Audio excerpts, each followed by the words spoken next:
Hey everyone, welcome to the Movie Throne podcast. I'm your host, the one and only King freaking Kansas. Yes, episode number 80, Sunday, November 16th, if I'm not mistaken. King gets his days all mixed up. All I know, it's Sunday morning, and I'm here to bring you one of my favorite topics.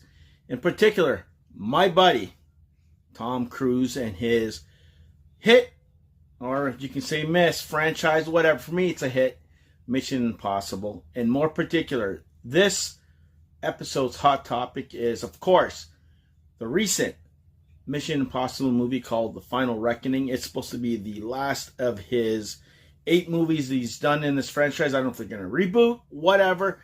Either way, the million-dollar question, guys, people have been asking me, King, did you watch it? 2, is it The Final Reckoning or is it The Final Miss? Or dud, whatever you want to call it. And I can honestly tell you guys, I'm going to be a little biased, but not biased. It was not bad. The major negative thing I can say about The Final Reckoning, my buddy, Tom, you're my buddy.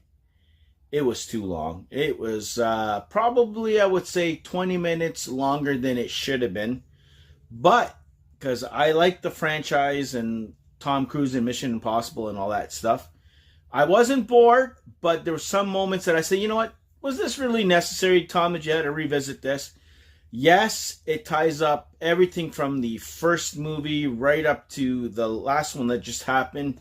I want to say 2 years ago, but I'll give you the details and stuff like that. But Final Reckoning was okay. A lot of talking. If you guys expecting major chase scenes and blowing things up every other minute like you did in the last one, which apparently wasn't as, I guess, action driven as the previous two, like Fallout, this one had even less, but a lot of talking to explain where he is in life and how this relates to something that happened from the very first movie. You got kind of like glimpses and kind of like flashbacks or, previous movies and all that stuff and characters that were in there, people who have died and where he is in life and why he's not a part of the whole, I guess, situation or whatever. You guys know in the last one he took the key and now everybody wants that key and he kind of disappeared because he wanted to keep it out of the wrong hands. Apparently this AI intellect, whatever the hell thing, has a mind of its own. It wants to destroy the world. It wants to take, spoiler alert, if you guys haven't seen it, it's your problem. It wants to take control of the nuclear weapons that the big 8 countries in the world have and then shoot them up and boom. And at the same time, it's trying to find a safety place while the world does go kaboom so it can survive and stuff. And of course, over time, my buddy gets involved. You have the President of the United States, Madam President, played by Angela Bassett's character, gets him involved indirectly. He meets up with certain other characters like Haley Atwell's character and, Simon Pegg's, and then, of course, Ving Rhames, Luther. He's apparently dying. He's doing something, blood transfusions, whatever it is, but the way they tied all the characters in were good. Even the villain of this one. Taking a little breather, guys.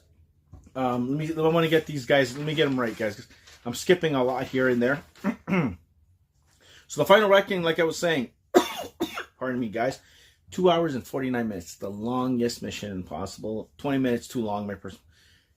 Directed by Christopher McHugh. He's done the last 3 or 4 with Tom Cruise.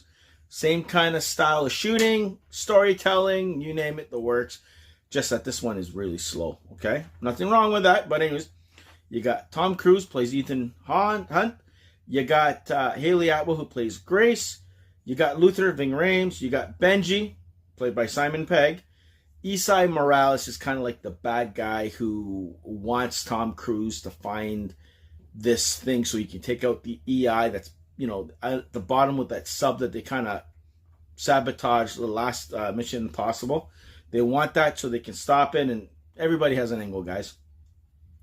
You got Nick Offerman, he plays the general who's around the president. Angela Bassett, I mentioned. Hannah Waddingham. Who else is it? Shea Wiggum.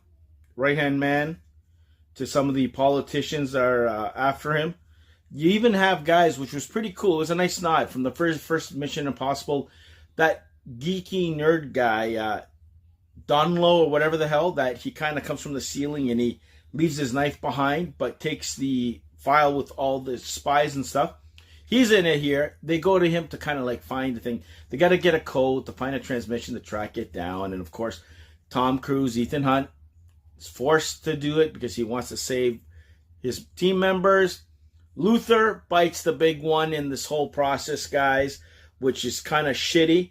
But the message that he leaves them at the end was awesome. Kind of emotional and whatever. He saves the day, so don't worry. He's alive. I thought maybe he'll get killed off or something like Daniel Craig did. Spoiler alert. But it was okay. Was it the send-off that I was expecting this one to be? No. I expected a lot more action, less talking.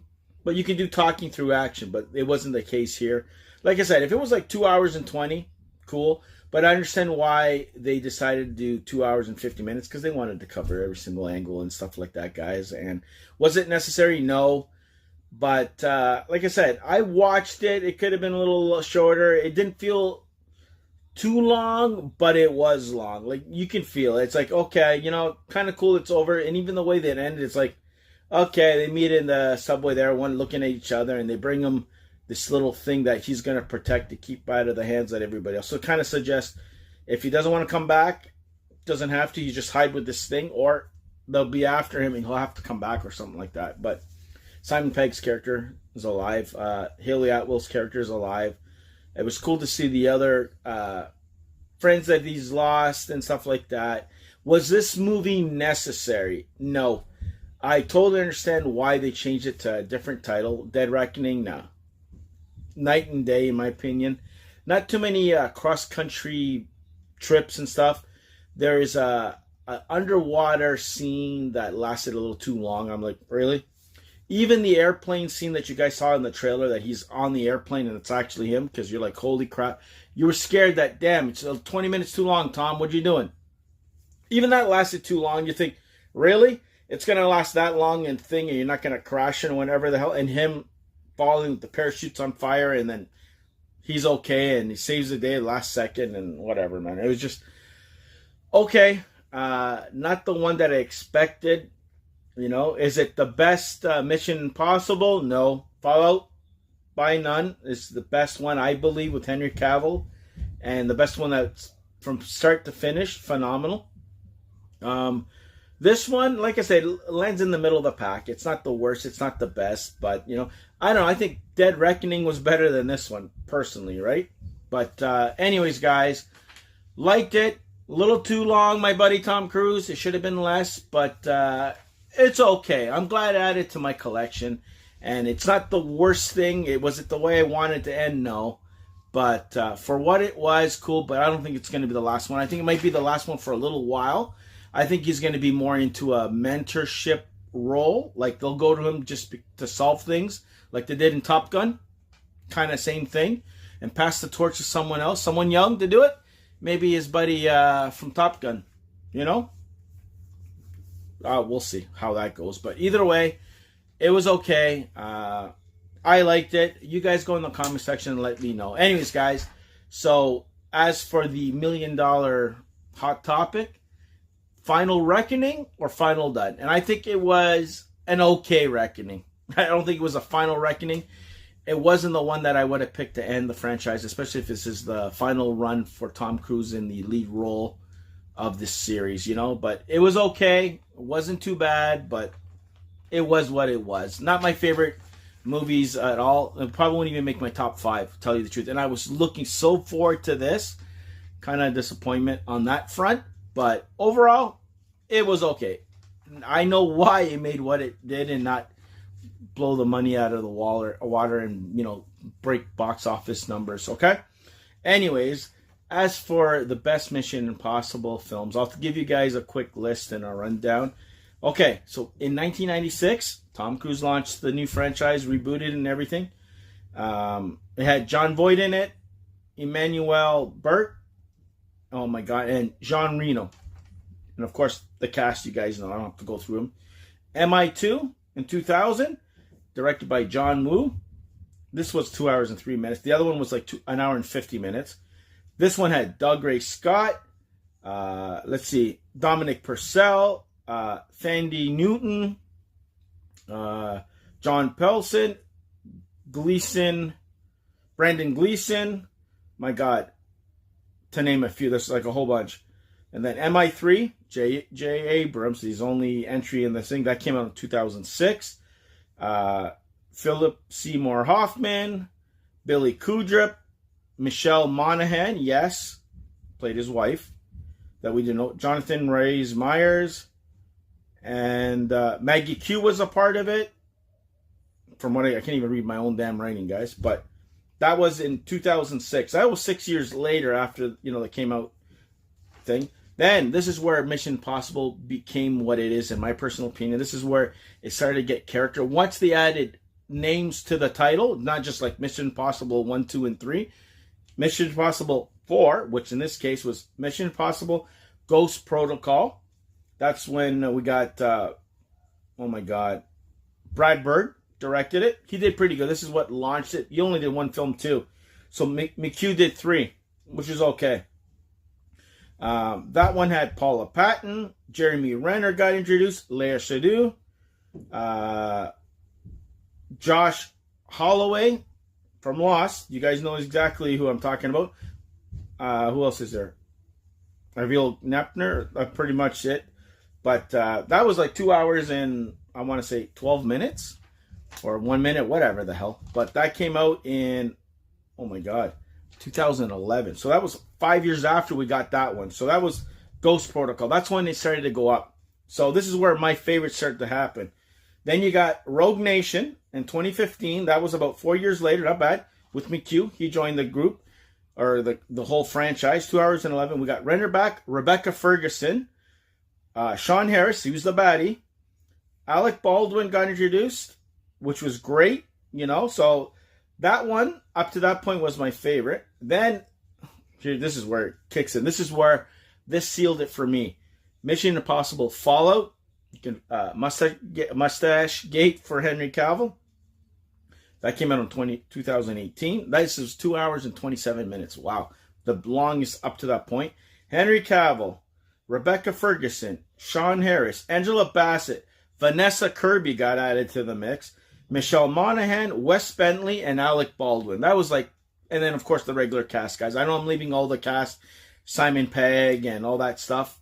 Crazy beans there, but that's where things got interesting. That was, to me, the number one for me, guys. And you guys have heard it from me. And probably a lot with you guys, too. Then we got Mission Impossible Dead Reckoning. That was in 2023.